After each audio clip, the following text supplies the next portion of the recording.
क्या?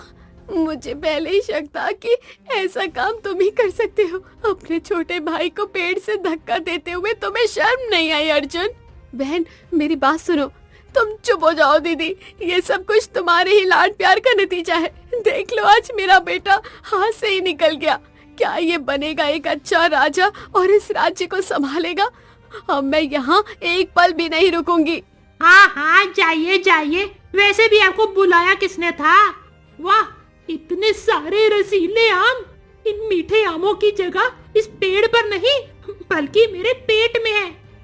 अच्छा, तो ये समझ लो कि मैं ईश्वर का दूत हूँ और पहले मुझे ही इन मीठे आमों का सेवन करना है। और फिर अर्जुन आम खाने लग जाता है, जिसे देख कन्हैया को उस पर बहुत गुस्सा आता है। अरे तुम तो बड़े बदतमीज हो, मेरे इतने समझाने पर भी नहीं माने और इन आमों को झूठा कर ही दिया। चल अब तू चुपचाप यहाँ से निकल, वरना मार मार के तेरा मुंह लाल कर दूंगा। उन दिनों मंगलपुर में राजा शौर्य कुमार का राज्य हुआ करता था, जो स्वभाव से बहुत ही दयालु और परोपकारी थे। लेकिन उनका बेटा अर्जुन राजा के स्वभाव के ठीक विपरीत था, जो दूसरों के साथ बहुत ही क्रूर और बुरा व्यवहार किया करता था। अर्जुन के इस स्वभाव के कारण राजा और रानी हमेशा परेशान रहा करते थे। क्यों महामंत्री, तुमसे कहा था ना कि आज मुझे घुड़सवारी करने का बड़ा मन है, लेकिन यहाँ तो एक भी घोड़ा दिखाई नहीं दे रहा। वो राजकुमार, पड़ोसी राजा ने हमारे राज्य पर आक्रमण कर दिया है, इसीलिए सेना सभी घोड़ों के साथ युद्ध में गई है। क्या? तो मुझे घुड़सवारी पर क्या तेरा बाप लेकर जाएगा? हुजूर, आज रहने दीजिए, कल हम जरूर से आपको घुड़सवारी पर ले चलेंगे। तुझ से महामंत्री की इतनी हिम्मत कि मेरी बात काटे? रुक, तुझे मैं अभी बताता हूँ। और फिर राजकुमार अर्जुन महामंत्री को सजा देने के लिए कोड़े मारना शुरू कर देता है, जिसे देख महाराज वहाँ आ जाते हैं। ये सब क्या हो रहा है अर्जुन? मुझसे क्या पूछते हो? इस दुष्ट महामंत्री से पूछो पिताजी। कोई हमें बताएगा भी यहाँ आखिर क्या हो रहा है? वो महाराज, आज राजकुमार का घुड़सवारी करने का बड़ा मन था, लेकिन सारे सैनिक घोड़ों के साथ युद्ध में गए हैं। बस इसी बात पर राजकुमार नाराज हो गए और मुझे कोड़े लगा रहे हैं। क्या ये बात सच है अर्जुन? ये क्या पागलपन है? पिताजी, आप बीच में मत बोलिए, ये मेरे और महामंत्री के बीच की बात है। अपने बेटे को महामंत्री के साथ ऐसा व्यवहार करते हुए देख राजा को बहुत बुरा लगता है, लेकिन वो चाहकर भी कुछ नहीं कर सकते थे और मजबूरी में वहाँ से चले जाते हैं। राजा के दरबार में आए दिन अर्जुन के नाम से शिकायतें भी आने लगी थी। इसी बीच अगले दिन शकुंतला की छोटी बहन कुंती अपने छोटे बेटे गिरधर के साथ अपनी बहन के घर घूमने आती है। और बताओ दीदी, यहाँ सब कुछ कैसा है? ईश्वर की कृपा से सब कुछ ठीक है छोटी। बस बस बस क्या दीदी, सब तो ठीक है ना? अब तुमसे क्या छिपाना कुंती, आजकल महाराज बहुत चिंता में रहते हैं, जिसे देख मुझे अच्छा नहीं लगता। लेकिन महाराज को आखिर चिंता किस बात की है? भगवान की कृपा से उनके पास इतना बड़ा राजपाट है, धन दौलत है, सब कुछ तो है, तो आखिर चिंता किस बात की? वो दरअसल आजकल हम दोनों अपने बेटे अर्जुन को लेकर बहुत परेशान रहते हैं। दिन प्रतिदिन उसका व्यवहार बहुत ही क्रूर होता चला जा रहा है। अगर ऐसा ही रहा तो आगे चलकर एक अच्छा राजा कैसे बनेगा और इस राज्य को अच्छे से कैसे संभालेगा? बात तो ठीक कह रही हो। मेरी मानो तो तुम अर्जुन को ऋषि कौशल के आश्रम भेज दो। उन्होंने कई बिगड़ैल राजकुमारों की बुद्धि ठीक की है। तो फिर हमारा अर्जुन क्या चीज है? चलो गिरधर, हम लोग कुछ खेलते हैं। लेकिन भैया, खेलेंगे क्या? ये पेड़ देख रहा है, चलो देखते हैं कि कौन इस पेड़ पर जल्दी चढ़ पाता है। लेकिन भैया, ये पेड़ तो बहुत बड़ा है और मैं तो बहुत छोटा हूँ, मैं कैसे इस विशाल पेड़ पर चढ़ पाऊंगा? एक राजा का बेटा होकर तुम ऐसी बातें करते हो? छी! अगर तुम सही में एक राजा के बेटे हो तो चलो देखते हैं कौन इस पेड़ पर जल्दी चढ़ता है। दोनों बहनें आपस में सुख दुख की बातें कर रही थी। उधर दूसरी तरफ कुंती का बेटा गिरधर और अर्जुन आपस में खेल रहे थे। अर्जुन के उकसाने पर गिरधर भी पेड़ पर चढ़ने को तैयार हो जाता है और फटाफट से पेड़ पर चढ़ने लग जाता है। अपने बुरे आचरण से लाचार अर्जुन को अपने भाई को शर्त जीतता देख उस पर बहुत गुस्सा आता है और वो उस पेड़ पर से उसे धक्का दे देता है। उधर दोनों बहनें आपस में बात कर रही थी कि अचानक से जोर से चीखने की आवाज आती है, जिसे सुन दोनों बहनें दौड़ने लगती है। वो बाहर की तरफ भागती हैं। हे भगवान, ये मेरे बच्चे को क्या हो गया? गिरधर, गिरधर, ये मेरे बच्चे को क्या हो गया? कुंती का बेटा गिरधर वहीं पास में ही एक पेड़ के नीचे अधमरी हालत में पड़ा था। दोनों जल्दी जल्दी उसे कमरे में लाते हैं और वैद्य जी को बुलाते हैं। अर्जुन, सच सच बताओ, क्या तुमने किया है इसके साथ? हाँ, मैंने ही उसे पेड़ से धक्का दिया था। बड़ा आया मुझे हराने वाला, उसने मुझसे शर्त लगाई कि कौन पहले पेड़ पर चढ़ सकता है। मैं जीतने ही वाला था कि तभी वो मुझसे पहले पेड़ पर चढ़ गया। फिर क्या था, मैंने भी उसे सजा दी और पेड़ से नीचे गिरा दिया। क्या इसका मतलब तुमने जानबूझकर अपने ही भाई को पेड़ से गिरा दिया? वहीं पास में ही खड़ी कुंती दोनों की बातें छिपकर सुन रही थी। क्या मुझे पहले ही शक था कि ऐसा काम तुम ही कर सकते हो? अपने छोटे भाई को पेड़ से धक्का देते हुए तुम्हें शर्म नहीं आई? अर्जुन बहन, मेरी बात सुनो, तुम चुप हो जाओ। दीदी, ये सब कुछ तुम्हारे ही लाड प्यार का नतीजा है। देख लो, आज मेरा बेटा हाथ से ही निकल गया। क्या ये बनेगा एक अच्छा राजा और इस राज्य को संभालेगा? अब मैं यहाँ एक पल भी नहीं रुकूंगी। हाँ हाँ, जाइए जाइए, वैसे भी आपको बुलाया किसने था? अर्जुन के इस बुरे व्यवहार को देखकर कुंती अपनी बहन शकुंतला को भी ज्यादा खरी खोटी सुनाती है और अपने बेटे को लेकर वहाँ से चली जाती है। जल्द ही ये खबर महाराज के कानों में भी पहुँचती है, जिसे सुन महाराज बहुत दुखी होते हैं और अर्जुन के भविष्य की चिंता में बीमार पड़ जाते हैं। ये आपको क्या हो गया जी? यूं अचानक आप इतना बीमार कैसे हो गए? शकुंतला, ऐसा लगता है अब हमारे पास ज्यादा समय नहीं है। ये आप कैसी बातें कर रहे हैं जी? अगर आपको कुछ हो गया तो मेरा क्या होगा? मैं किसके सहारे जीऊंगी जी? शकुंतला, मेरी तबीयत बहुत ज्यादा खराब हो चुकी है। ऐसा लगता है अब मैं ज्यादा दिन नहीं बचूंगा। मेरे जाने के बाद इस राज्य का भार अब अर्जुन को ही संभालना होगा। लेकिन महाराज, आप तो अर्जुन के स्वभाव से भली भांति परिचित है। इस राज्य का भार संभालने के लिए अभी वो पूरी तरह से तैयार नहीं है। लेकिन हम कर भी कह सकते हैं, इसके अलावा हमारे पास दूसरा कोई चारा भी तो नहीं है। एक उपाय है महाराज। और फिर शकुंतला महाराज को ऋषि कौशल के बारे में बताती है, जिसे सुन महाराज कहते हैं, अगर ऐसा है तो हम कल ही महामंत्री को ऋषि कौशल के यहाँ भेजते हैं और उन्हें यहाँ आमंत्रित करते हैं।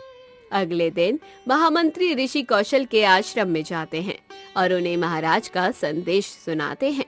उधर महाराज बहुत ही दुखी होकर अपने बगीचे में बैठे थे कि तभी महामंत्री ऋषि कौशल को लेकर उनके पास आते हैं। क्या बात है महाराज, आप अत्यंत दुखी दिखाई पड़ रहे हैं। प्रणाम गुरुदेव। क्या बताएं गुरुदेव, आजकल हम अपने बेटे अर्जुन को लेकर बहुत परेशान रहते हैं। दिन प्रतिदिन अर्जुन का स्वभाव बड़ा ही क्रूर होता चला जा रहा है। अगर ऐसा ही चलता रहा तो आगे चलकर वो कैसे इस राज्य के भार को संभाल पाएगा। वाकई में ये तो चिंता का विषय है। गुरुदेव, न जाने हमारे बेटे में ये अवगुण कहाँ से आ गए। मुझे उसकी बहुत चिंता होती है। अगर आपकी आज्ञा हो तो मैं उसे शिक्षा प्राप्त करने के लिए आपके आश्रम भेजना चाहता हूँ, ताकि आगे चलकर वो एक अच्छा राजा बन सके। और फिर राजा ऋषि कौशल से अपनी आप बीती को बताते हैं, जिसे सुन ऋषि कहते हैं, मैंने अपने जीवन काल में ऐसे कई बिगड़ैल राजकुमार देखे हैं। अगर आप चाहें तो राजकुमार अर्जुन को हमारे आश्रम में भेज सकते हैं, जहां उनकी शिक्षा भी हो जाएगी और हो सकता है उनके आचरण में सुधार भी हो जाए। गुरुदेव, इससे अच्छी बात और क्या हो सकती है। और फिर राजा अपने बेटे अर्जुन को ऋषि कौशल के साथ उनके आश्रम भेज देते हैं। लेकिन वहां जाकर भी अर्जुन के व्यवहार में कोई बदलाव नहीं आता है। गुरुदेव, मैं एक राजा का बेटा हूँ। मुझे इस झोपड़ी में रहने की आदत नहीं है, इसीलिए मुझे एक मलमल का बिस्तर चाहिए। अर्जुन को इतने घमंड में बात करता देख एक शिष्य बोलता है। अच्छा, तो तुम्हें मलमल का बिस्तर चाहिए?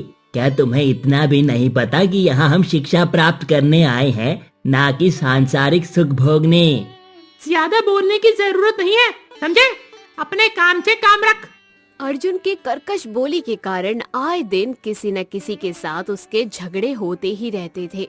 एक दिन आश्रम का एक बालक कन्हैया आम के बगीचे में सफाई कर रहा होता है कि तभी वाह, इतने सारे रसीले आम! इन मीठे आमों की जगह इस पेड़ पर नहीं बल्कि मेरे पेट में है। और फिर अर्जुन एक के बाद एक पत्थर मारकर सारे आम नीचे गिराने लग जाता है, जिसे देख कन्हैया कहता है। अरे अरे, ये क्या कर रहे हो? क्यों बेवजह इन आमों को तोड़ रहे हो? रोज सुबह पहले इन आमों को ईश्वर के सामने भेंट किया जाता है, उसके बाद ही कोई और इसे खा सकता है। अच्छा, तो ये समझ लो कि मैं ईश्वर का दूत हूँ और पहले मुझे ही इन मीठे आमों का सेवन करना है। और फिर अर्जुन आम खाने लग जाता है, जिसे देख कन्हैया को उस पर बहुत गुस्सा आता है। अरे, तुम तो बड़े बदतमीज हो। मेरे इतने समझाने पर भी नहीं माने और इन आमों को झूठा कर ही दिया। चल अब तू चुपचाप यहाँ से निकल, वरना मार मार के तेरा मुंह लाल कर दूंगा। अर्जुन को इस तरह बदतमीजी करता देख बेचारा कन्हैया चुपचाप वहाँ से चला जाता है और गुरुदेव को सारी बातें बताता है। तो ऐसी बात है। ठीक है, फिर तुम अर्जुन को इसी वक्त मेरे पास लेकर आओ। गुरुदेव, आपने मुझे क्यों बुलाया? अच्छा भला मैं बगीचे के मीठे आम खा रहा था। ये काम जरूर उस दुष्ट कन्हैया का ही होगा। इसी चुगलखोर ने आपसे मेरी चुगली लगाई होगी। ये तुम क्या कह रहे हो? भला मैं क्यों करने लगा किसी की चुगली? अब ज्यादा मत बन। देखा मैंने कैसे? तू बगीचे में चपड़ चपड़ कर रहा था ना। लगता है तुझे बताना पड़ेगा मैं कौन हूँ। तभी ऋषि कौशल बीच बचाव करते हुए कहते हैं। कन्हैया ठीक ही तो कह रहा है अर्जुन। अभी तुम्हें ज्ञात नहीं है कि अर्जुन कौन है। लेकिन गुरुदेव, मैं तो वो अर्जुन, आज तुमने कन्हैया के साथ जो शक्ति प्रदर्शन किया है, उसे देखते हुए मैं तुम्हें एक वीरता का कार्य सौंपना चाहता हूँ। हाँ हाँ, क्यों नहीं। आप कहिए, आप जो कार्य देंगे मैं वो सब करने के लिए सक्षम हूँ। आप बस कहिए क्या करना है।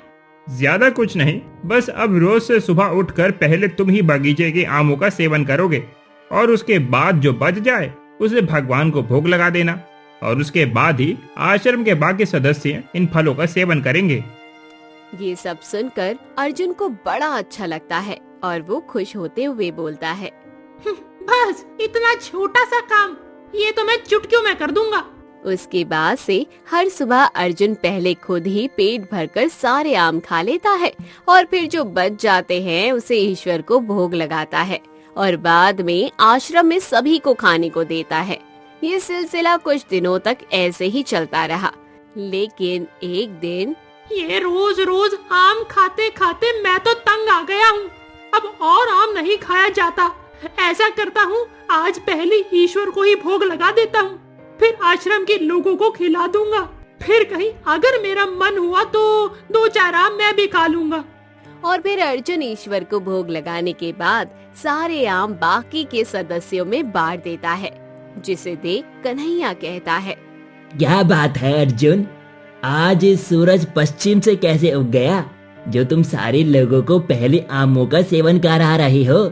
ऐसे आम मैंने अपने जीवन में बहुत खाए हैं, तुमने कभी खाए भी नहीं होंगे, इसीलिए पहले तुम्हें दे रहा हूँ। इस तरह ऋषि कौशल के आश्रम में कुछ दिन और बीत गए। अर्जुन, अगर तुम सक्षम हो तो मैं तुम्हें कार्य और देना चाहता हूँ, लेकिन अगर तुम कर पाओ तो। ऐसा कोई कार्य नहीं है जो मैं ना कर पाऊँ। तो फिर ठीक है, कल से तुम्हें ही आश्रम के सारे बालकों का ध्यान रखना होगा और ये सुनिश्चित करना होगा कि कोई भी आश्रम के नियम ना तोड़े।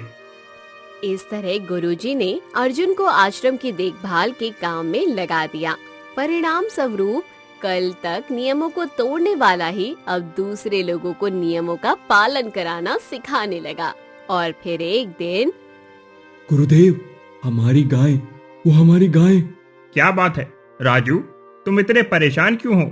गुरुदेव, पता नहीं ये सब क्या हो रहा है। पिछले कई दिनों से हमारी गायें चरने के लिए पहाड़ी के पीछे जाती तो हैं, लेकिन सारी गायें लौट कर नहीं आ पाती। क्या गुरुदेव, लगता है ये काम किसी गाय चोर का है जो हमारी गायों को अकेले पाकर चुरा लेकर जा रहा है। ये तो बड़ी ही हैरत की बात है, पहले तो कभी ऐसा नहीं हुआ। गुरुदेव, आप मुझे आज्ञा दीजिए, मैं आज ही जाकर पता करता हूँ। कि तभी वहाँ अर्जुन भी आ जाता है। क्या बात है, इतने सारे लोग एक साथ? कोई मर वर गया है क्या? लो, बस इसी की कमी थी। ज्यादा मत बोल, वरना बोलने लायक छोड़ूंगा नहीं। अर्जुन, आश्रम में एक नई समस्या आ गई है। कोई है जो हमारी गायों को चुरा ले जा रहा है। इसी बात का पता लगाने कन्हैया और राजू पीछे पहाड़ी के पार जा रहे हैं। अगर तुम चाहो तो तुम भी जा सकते हो। अरे नहीं नहीं, मुझे और भी काम है। अच्छा तो यही होगा कि आप इन दोनों निकम्मों को इस काम के लिए भेज दें। और फिर अर्जुन कन्हैया को खरी खोटी सुनाकर वहाँ से चला जाता है। अगले दिन गुरुजी की आज्ञा को मानकर राजू और कन्हैया गायों के साथ पहाड़ी के पार ये पता करने जाते हैं कि आखिर गायों को चुरा कौन रहा है। सारी गायें इधर उधर चर रही थी। तभी दोनों को किसी के गुर्राने की आवाज आती है और दोनों देखते हैं कि दोनों के सामने एक आदमखोर शेर आ जाता है। भाई कन्हैया, ये तो बहुत बड़ा शेर है। तुमने कहा था ना कि तुम बहुत बहादुर हो, तो जल्दी से इसे भगा कर दिखाओ। वो कहने को तो लोग कुछ भी कह देते हैं, इसका मतलब ये थोड़ी ना है कि करना ही पड़ेगा। भला मैं छोटा सा बालक इतने बड़े शेर का शिकार कैसे कर सकता हूँ? और फिर शेर दोनों पर हमला करने को झपटता है, जिसमें कन्हैया तो बचकर निकल जाता है, लेकिन बेचारा राजू बुरी तरह से घायल हो जाता है। कन्हैया किसी भी तरह करके राजू को वापस कुटिया लेकर आता है, जिसे देख सभी चौंक जाते हैं। अरे बेटा राजू, ये तुम्हें क्या हो गया? तुम्हारी ये हालत कैसे हुई?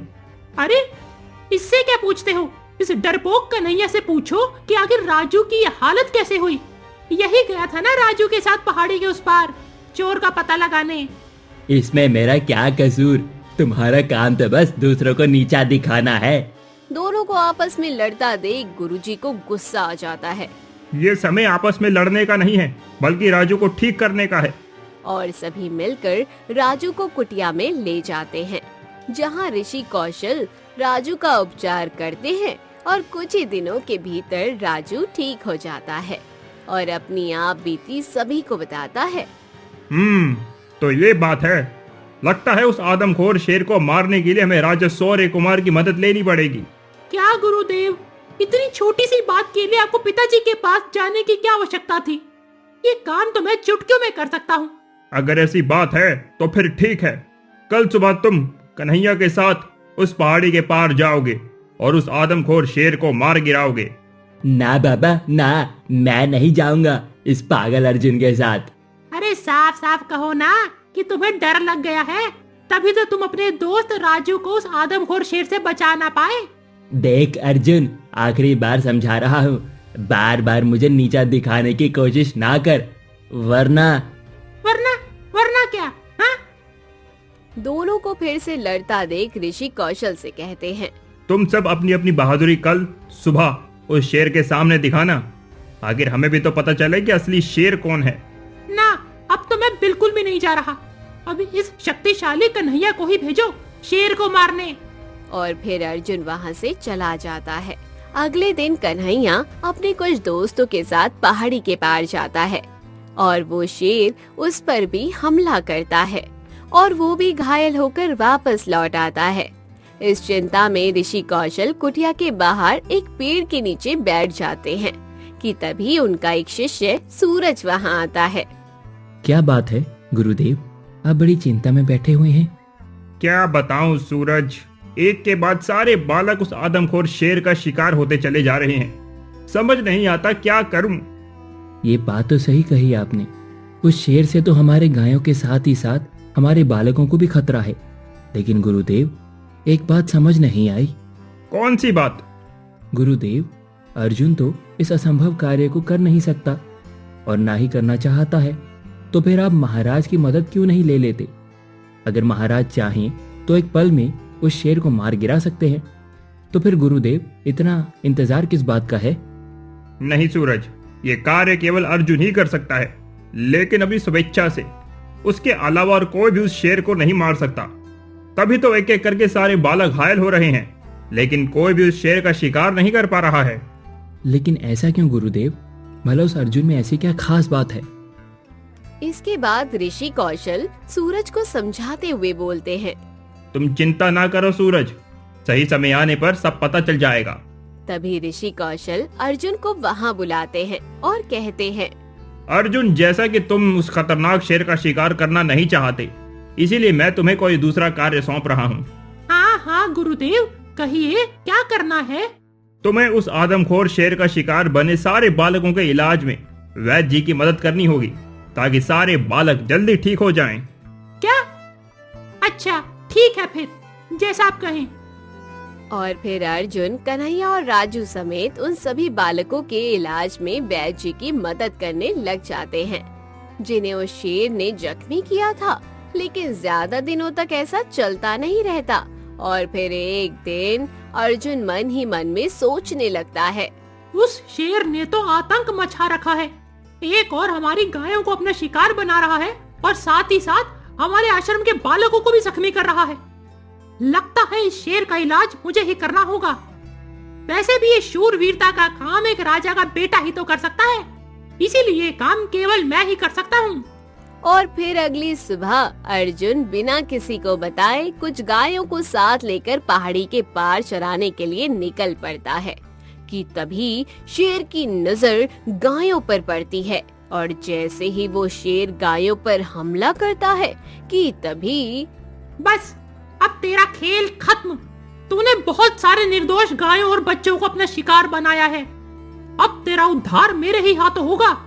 जैसे ही अर्जुन अपनी पैनी तलवार से उस शेर पर हमला करता है, देखते ही देखते वो शेर एक राजा का रूप ले लेता है, जिसे देख अर्जुन हैरान हो जाता है।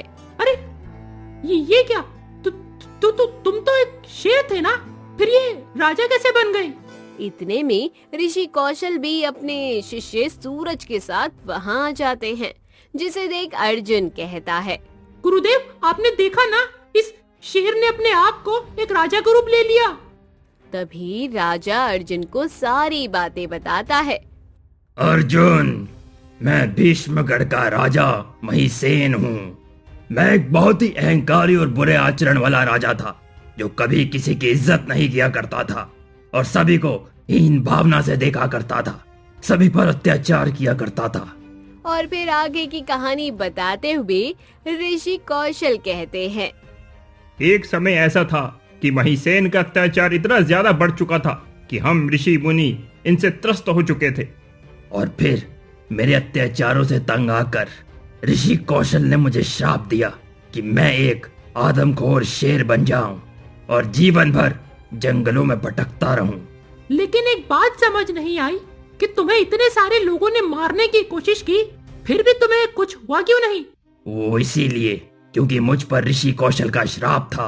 वो दरअसल मेरी ऐसी हालत देखकर मेरे पिताजी को मुझ पर बहुत तरस आया, इसीलिए उन्होंने ऋषि कौशल से प्रार्थना की, मेरी मुक्ति हेतु उपाय मांगा, जिसके अनुसार किसी राजा का बेटा जो स्वभाव में मेरे जैसा ही हो, अगर अपनी मर्जी से मुझ पर प्रहार करे तो ही मुझे मुक्ति मिल सकती है। यही कारण है कि मैंने शेर के शिकार के लिए तुम पर कभी जोर नहीं दिया, ताकि तुम अपनी मर्जी से इस शेर का शिकार करो और उसे श्राप से मुक्त करो। राजा महिसेन की ऐसी हालत देखकर राजकुमार अर्जुन को भी अपनी गलती का एहसास होता है और वो अपने किए पर पछताते हुए गुरुजी से कहता है, मुझसे बहुत बड़ी भूल हो गई गुरुदेव। मैंने भी तो हमेशा दूसरों के साथ बुरा व्यवहार किया है और आज मुझे भी अपने किए पर बहुत पछतावा हो रहा है। मुझे क्षमा कर दीजिए गुरुदेव। मुझे खुशी है अर्जुन कि तुमने सुधरने के लिए राजा महिसेन की तरह किसी ऋषि के श्राप की जरूरत नहीं पड़ी। और फिर अपनी शिक्षा समाप्त कर राजकुमार अर्जुन अपने राजमहल पहुंचते हैं और फिर आगे चलकर राजा का पदभार संभालते हैं। इस तरह अपनी सूझबूझ के साथ ऋषि कौशल राजा महिसिन के साथ ही राजकुमार अर्जुन को भी अपनी गलती का एहसास दिलाते हैं। तो दोस्तों, कहानी कैसी लगी कमेंट बॉक्स में जरूर बताइए, चैनल को जरूर सब्सक्राइब कीजिए।